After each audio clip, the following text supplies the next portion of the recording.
ಇನ್ನು ಗುರುಸಿದ್ದೇಶ್ವರ ಗದ್ದುಗೆಗೆ ಡಿಕೆಶಿ ದಂಪತಿ ಪೂಜೆಯನ್ನು ಸಲ್ಲಿಸಿದ್ದಾರೆ. ಡಿಕೆ ಶಿವಕುಮಾರ್ ನಿವಾಸದಲ್ಲಿ ವಿಶೇಷ ಪೂಜೆಯನ್ನ ಆಯೋಜನೆ ಮಾಡಲಾಗಿತ್ತು. ತುಮಕೂರಿನ ಹಂದನಕೆರೆಯ ಗುರುಸಿದ್ದೇಶ್ವರ ಗದ್ದುಗೆ ಸದಾಶಿವನಗರದ ನಿವಾಸಕ್ಕೆ ಬೆಳಗ್ಗೆ ಬಂದಿತ್ತು. ಆ ಸಂದರ್ಭದಲ್ಲಿ ಡಿಕೆ ಶಿವಕುಮಾರ್ ದಂಪತಿಗಳು ಪೂಜೆಯನ್ನ ಸಲ್ಲಿಸಿದ್ದಾರೆ. ಡಿಕೆ ಶಿವಕುಮಾರ್ ಯಾವಾಗ ಈ ಸಿಎಂ ಗಾದಿಯ ವಿಚಾರವಾಗಿ ಮತ್ತೆ ಅದರ ಜೊತೆಗೆ ನಾಯಕತ್ವದ ವಿಚಾರದಲ್ಲಿ ಚರ್ಚೆ ಬಂತಲ್ಲ, ಅದಕ್ಕಿಂತ ಮುಂಚಿತವಾಗಿಂದನೂ ಸಹ ಸಿಎಂ ಗಾದಿ ಮೇಲೆ ಕಣ್ಣಿಟ್ಟಿದ್ರು. ಆವಾಗಿಂದನೂ ಪ್ರತಿಯೊಂದು ದೇವಸ್ಥಾನಕ್ಕೆ ಹೋಗೋದಾಗಿರಲಿ ಅಥವಾ ಅಲ್ಲಿ ಹೋಗಿ ವಿಶೇಷವಾದಂತಹ ಪೂಜೆಯನ್ನ ಸಲ್ಲಿಸೋದಾಗಿರಲಿ, ಅದರ ಜೊತೆಗೆ ಹಾಸನಾಂಬೆಯ ದೇವಸ್ಥಾನಕ್ಕೆ ಹೋಗಿ ಅಲ್ಲೂ ಸಹಿತ ವಿಶೇಷವಾದಂತಹ ಪೂಜೆಯನ್ನು ಸಲ್ಲಿಸಿದ್ರು. ಈಗ ಗುರುಸಿದ್ದೇಶ್ವರ ಗದ್ದುಗೆ ಸ್ವತಃ ಡಿಕೆ ಶಿವಕುಮಾರ್ ಅವರ ನಿವಾಸಕ್ಕೆ ಬಂದಿದ್ದು ನೀವು ದೃಶ್ಯಾವಳಿಗಳಲ್ಲಿ ನೋಡ್ತಾ ಇದ್ದೀರಾ.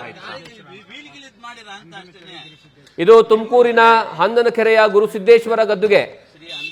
ಅದನ್ನ ಡಿಕೆ ಶಿವಕುಮಾರ್ ಅವರ ನಿವಾಸಕ್ಕೆ ತೆಗೆದುಕೊಂಡು ಬಂದು ಅಲ್ಲಿ ಡಿಕೆ ಶಿವಕುಮಾರ್ ದಂಪತಿಗಳು ವಿಶೇಷವಾದಂತಹ ಪೂಜೆಯನ್ನು ಸಲ್ಲಿಸಿದ್ದಾರೆ. ಈ ಬಗ್ಗೆ ಹೆಚ್ಚಿನ ಮಾಹಿತಿಯನ್ನ ನಮ್ಮ ಪ್ರತಿನಿಧಿ ಶಿವಪ್ರಸಾದ್ ಕೊಡ್ತಾನೆ. ಶಿವಪ್ರಸಾದ್, ಎಷ್ಟು ಗಂಟೆಗೆ ಬಂದ್ರು ಡಿಕೆ ಶಿವಕುಮಾರ್ ದಂಪತಿಗಳು ಪೂಜೆಯನ್ನ ಮಾಡಿದ್ರು ಅಂತ ಗೊತ್ತಾಗ್ತಾ ಇದೆ, ಏನೆಲ್ಲ ಇದೆ ಅಪ್ಡೇಟ್? ಖಂಡಿತವಾಗಿ ಜಗದೀಶ್, ಈಗಾಗಲೇ ಸಿಎಂ ಡಿಕೆ ಶಿವಕುಮಾರ್ ಅವರು ಕಳೆದ ಒಂದು ವಾರದಿಂದನೂ ಕೂಡ ವಿಶೇಷ ಪೂಜೆಯಲ್ಲಿ ಭಾಗಿಯಾಗ್ತಾ ಇದ್ದಾರೆ. ಅದೇ ರೀತಿ ಇವತ್ತು ಬೆಳಿಗ್ಗೆನೂ ಕೂಡ ಗುರುಸಿದ್ದೇಶ್ವರ ಮೊರೆ ಹೋಗಿದ್ದಾರೆ. ತುಮಕೂರು ಜಿಲ್ಲೆಯ ಚಿಕ್ಕನಾಯಕನಹಳ್ಳಿಯ ಹಂದನಕೆರೆಯಲ್ಲಿ ಇರ್ತಕ್ಕಂತ ಗುರುಸಿದ್ದೇಶ್ವರ ಗದ್ದುಗೆ ಕೂಡ ಇವತ್ತು ಬೆಳಿಗ್ಗೆ ಸಿಎಂ ಡಿಕೆ ಶಿವಕುಮಾರ್ ಅವರ ಸದಾಶಿವನಗರಕ್ಕೆ ಬಂದಿತ್ತು. ಈ ಸಂದರ್ಭದಲ್ಲಿ ಬೆಳಿಗ್ಗೆಯಿಂದನೇ ಕೂಡ ವಿಶೇಷ ಪೂಜೆಯಲ್ಲಿ ಡಿಕೆ ಶಿವಕುಮಾರ್ ಅವರ ದಂಪತಿಗಳು ಭಾಗಿಯಾದ್ರು. ಇಷ್ಟಾರ್ಥ ಸಿದ್ಧಿಗಾಗಿ, ಅಂದ್ರೆ ತಾವು ಏನು ಗದ್ದಿಗೆ ಇರಬೇಕು ಅಂತಕ್ಕಂಥ ಲೆಕ್ಕಾಚಾರದಲ್ಲಿದ್ದಾರೆ. ಆ ಕಾರಣಕ್ಕಾಗಿ ವಿಶೇಷ ದೈವದ ಮೊರೆ ಹೋಗ್ತಾ ಇದ್ದಾರೆ. ಕಳೆದ ಬಾರಿನೂ ಕೂಡ ಅಜ್ಜಯ್ಯನ ವಿಶೇಷ ಪೂಜೆ ಮಾಡಿದ್ರು, ಜೊತೆಗೆ ನೊಣವಿನಕೆರೆ ಸಿದ್ದೇಶ್ವರ ಸ್ವಾಮಿ ಪೂಜೆಯನ್ನು ಮಾಡಿದ್ರು. ಸದ್ಯ ಇವತ್ತು ಕೂಡ ಹಂದನಕೆರೆಯ ಗುರು ಸಿದ್ದೇಶ್ವರ ಗದ್ದುಗೆಯ ಮೊರೆ ಹೋಗೋದ್ರ ಮುಖಾಂತರ ತಮ್ಮ ಇಷ್ಟಾರ್ಥ ಸಿದ್ಧಿಗಾಗಿ ಏನೇನೆಲ್ಲ ಕಸರತ್ತನ್ನು ಮಾಡ್ತಾ ಇದ್ದಾರೆ, ಗುರುಗಳು ಯಾವ ಸೂಚನೆಯನ್ನು ನೀಡ್ತಾರೆ ಅದರಂತೆ ಪೂಜಾ ಕೈಂಕರ್ಯದಲ್ಲೂ ಕೂಡ ಭಾಗಿಯಾಗಿದ್ದಾರೆ. ಶತಾಯಗತೆಯ ತಮ್ಮ ಕಾರ್ಯಸಿದ್ಧಿಗೋಸ್ಕರ ವಿಶೇಷ ಸಂಕಲ್ಪವನ್ನು ಮಾಡಿದ್ರು ಎಂಬತಕ್ಕಂಥ ಮಾಹಿತಿ ಲಭ್ಯವಾಗ್ತಾ ಇದ್ದು, ಸದ್ಯ ಈಗಷ್ಟೇ ಪೂಜೆ ಮುಗಿದಿದ್ದು ಗದ್ದುಗೆ ಕೂಡ ಈಗ ವಾಹನದಲ್ಲಿ ಅದು ಮೂಲ ಸ್ಥಾನಕ್ಕೆ ತೆರಳಿರ್ತಕ್ಕಂಥದ್ದು. ಜಗದೀಶ್, ಶಿವಪ್ರಸಾದ್, ಡಿಕೆ ಶಿವಕುಮಾರ್ ಸ್ಟೇಟ್ಮೆಂಟ್ ಅನ್ನು ಕೊಡೋ ಸಂದರ್ಭದಲ್ಲಿ 2-3 ಸಾರಿ ಮೆನ್ಷನ್ ಮಾಡಿದ್ರು, ಎಲ್ಲ ಒಂದ್ ಕಡೆ ಆದ್ರೆ ದೈವ ನನಗೆ ಯಾವುದೇ ಕಾರಣಕ್ಕೂ ಕೈ ಬಿಡೋದಿಲ್ಲ ಅಂತ. ಈಗ ದೈವದ ಮೊರೆ ಹೋಗುವಂತಹ ಕೆಲಸವನ್ನ ಪ್ರತಿ ಬಾರಿಯೂ ಸಹಿತ ಡಿಕೆ ಶಿವಕುಮಾರ್ ಮಾಡ್ತಾನೆ ಇದ್ದಾರೆ. ಈ ಬಾರಿಯೂ ಸಹ ಮತ್ತೆ ಪೂಜೆಗಳಲ್ಲಿ ಭಾಗಿಯಾಗಿರುವಂತದ್ದು, ಮತ್ತೆ ಅದರ ಜೊತೆಗೆ ಈ ಹಿಂದೆಯೂ ಸಹಿತ ಈ ದೇವಸ್ಥಾನಕ್ಕೆ ಹೋಗಿ ಬಂದಿದ್ರು ಗುರುಸಿದ್ದೇಶ್ವರ ಗದ್ದುಗೆಗೆ. ಆ ಸಂದರ್ಭದಲ್ಲಿ ಹೋದಂತಹ ಸಂದರ್ಭದಲ್ಲಿ ಮನೆಗೆ ಗದ್ದುಗೆಯನ್ನು ತೆಗೆದುಕೊಂಡು ಬರೋದಕ್ಕೇನಂತಂದ್ರೆ ಮನವಿಯನ್ನ ಮಾಡ್ಕೊಂಡಿದ್ರು ಅನ್ನುವಂತಹ ವಿಚಾರ ಗೊತ್ತಾಗ್ತಾ ಇದೆ. ಏನಿದೆ ಅದರ ಅಪ್ಡೇಟ್? ಖಂಡಿತವಾಗಿ ಜಗದೀಶ್, ಪ್ರಯತ್ನ ವಿಫಲವಾದ್ರೂ ಕೂಡ ಪ್ರಾರ್ಥನೆ ವಿಫಲವಾಗೋದಿಲ್ಲ ಎಂಬತಕ್ಕಂಥ ಹೇಳಿಕೆಯನ್ನ ಸಿಎಂ ಡಿಕೆ ಶಿವಕುಮಾರ್ ಅವರು ನಿರಂತರವಾಗಿ ಹೇಳ್ತಾ ಬಂದಿದ್ದಾರೆ.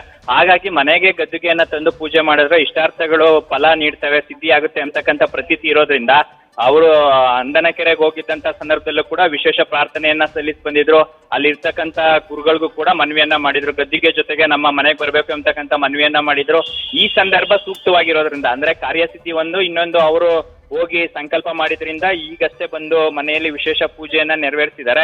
ಇದರ ಜೊತೆಗೆ ಸದ್ಯ ಕಾರ್ಯಸಿದ್ಧಿ ಆಗ್ಲಿಕ್ಕೆ ಇದು ಸೂಕ್ತವಾದಂತ ಸಮಯ ಆದ್ರಿಂದ ಸದ್ಯ ಈ ಸಂದರ್ಭದಲ್ಲಿ ಏನಾದ್ರೂ ದೈವದ ಮುಖಾಂತರನಾದ್ರೂ ಕೂಡ ತಮ್ಮ ಇಷ್ಟಾರ್ಥ ಸಿದ್ಧಿ ಆಗ್ಲಿ ಅಂತಕ್ಕಂಥ ನಿಟ್ಟಿನಲ್ಲಿ ವಿಶೇಷ ಪೂಜೆಯಲ್ಲಿ ಭಾಗಿಯಾಗಿದ್ದಾರೆ ಅಂತಕ್ಕಂಥ ಮಾಹಿತಿ ಲಭ್ಯವಾಗ್ತಾ ಇದೆ.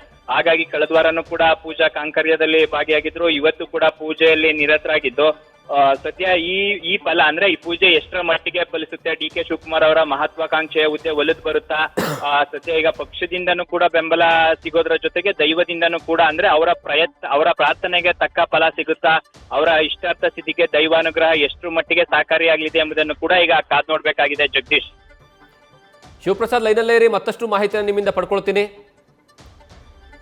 ಇನ್ನು ಗುರುಸಿದ್ದೇಶ್ವರ ಗದ್ದುಗೆ ಡಿಕೆ ಶಿವಕುಮಾರ್ ಸದಾಶಿವನಗರದಲ್ಲಿರುವಂತಹ ಡಿಕೆ ಶಿವಕುಮಾರ್ ಅವರ ನಿವಾಸಕ್ಕೆ ಬಂದಿದೆ. ಅಲ್ಲಿ ಪೂಜೆಯನ್ನ ಮಾಡುವಂತಹ ಕೆಲಸವನ್ನ ಸ್ವತಃ ಡಿಕೆ ಶಿವಕುಮಾರ್ ಮತ್ತು ಅವರ ಪತ್ನಿ ಇಬ್ಬರು ಸಹ ಮಾಡಿದ್ದಾರೆ. ಇಡೀ ಕುಟುಂಬಸ್ಥರು ಆ ಸಂದರ್ಭದಲ್ಲಿ ಭಾಗಿಯಾಗಿದ್ರು. ಮತ್ತೆ ಅದರ ಜೊತೆಗೆ ಈಗಾಗಲೇ ಒಂದು ಕಡೆಗೆ ಸ್ವತಃ ಡಿಕೆ ಶಿವಕುಮಾರ್ ಹೇಳ್ದಂಗೆ ಪ್ರಯತ್ನ ವಿಫಲ ಆದರೂ ಪ್ರಾರ್ಥನೆ ಕೈ ಬಿಡೋದಿಲ್ಲ, ವಿಫಲ ಆಗೋದಿಲ್ಲ ಅನ್ನುವಂತಹ ಹೇಳಿಕೆಯನ್ನು ಕೊಡ್ತಾ ಇದ್ದಾರೆ. ಹಾಗಾಗ್ಬಿಟ್ಟು ದೈವದ ಮೇಲೆ ಹೆಚ್ಚಿನ ನಂಬಿಕೆಯನ್ನು ಇಟ್ಕೊಂಡಿರುವಂಥದ್ದು ಡಿಕೆ ಶಿವಕುಮಾರ್.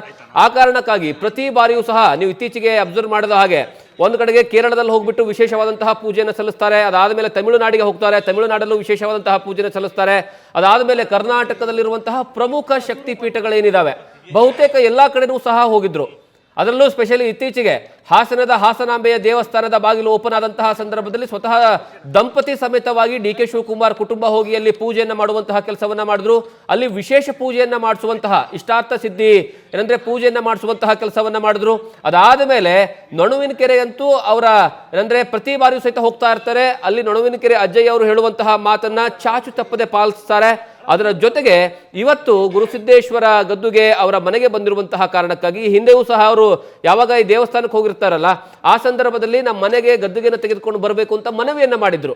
ಆ ಕಾರಣಕ್ಕಾಗಿ ಈಗ ಯಾಕಂದ್ರೆ ಬಹಳಷ್ಟು ದೊಡ್ಡ ಮಟ್ಟದಲ್ಲಿ ಅವರ ಇಷ್ಟಾರ್ಥ ಸಿದ್ಧಿ ಆಗುವಂತಹ ಸಂದರ್ಭ ಇದೆ ಅನ್ನುವಂತಹ ಕಾರಣಕ್ಕಾಗಿ ಅಂದ್ರೆ ಸಿಎಂ ಗದ್ದುಗೆ ಮೇಲೆ ಏನ್ ಕಣ್ಣಿಟ್ಕೊಂಡು ಕೂತ್ಕೊಂಡಿದ್ದಾರೆ ಆ ಒಂದು ಸಂದರ್ಭದಲ್ಲಿ ವಿಶೇಷವಾದಂತಹ ಪೂಜೆ ಸಲ್ಲಿಸುವ ಸಲುವಾಗಿ ಈಗ ಅವರ ಮನೆಯಲ್ಲಿ ವಿಶೇಷವಾದಂತಹ ಪೂಜೆಯನ್ನು ಸಲ್ಲಿಸಿದ್ದಾರೆ. ನ್ಯೂಸ್ ಫಸ್ಟ್ ನಿರ್ಭೀತಿಯಿಂದ ನಿಮ್ಮ ಪರವಾಗಿ.